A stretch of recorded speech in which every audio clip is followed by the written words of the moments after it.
people lately have been asking me how I seem to be taking things so well. Also, hi, if you're not familiar with my story, I had my dominant arm amputated a few weeks ago with only 4 days' notice because of my third recurrence of cancer. I think since my diagnosis, one of the biggest things I've had to learn to accept is that I have no control over these situations. I just know that I'm in them, and I now have to do my best to manage them. It's almost like an it is what it is mindset, except not exactly, because in the past I've definitely struggled with swinging that pendulum too far in the wrong direction and ending up in a situation where I'm denying myself the ability to grieve what's happening and the fact that it sucks, because to me, it is what it is means sucking up and ignoring my feelings of grief and confusion in order to push forward. And unfortunately, that's just not a super sustainable or healthy way to live, because then I'm metaphorically putting my feelings on hold until one day those shitty feelings start coming out and I end up in a spiral or a meltdown because it's too overwhelming, but I haven't learned any coping skills so I can't make it stop.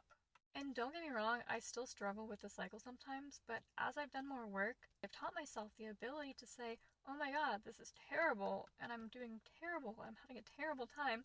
without instantly shaming myself for feeling that way, as if I was failing. There's a very fine line between excessive self pity and excessive self denial, and if you would have told me 3 years ago that a balance is possible, I wouldn't have believed you, because I've only ever existed on the far ends of that spectrum, and finding a healthy balance or a healthy way to cope with things felt so inaccessible, because in my mind there was an end goal, and I was way too far away from it to even bother trying. I didn't just magically wake up one day as a better person. I think very often I was growing so slow that it didn't feel like I was growing at all. It's taken me a lot of discomfort to reach this point, but there's times like these where all that work pays off and I can keep myself from going crazy in a situation that's this terrible. Also, SSRIs.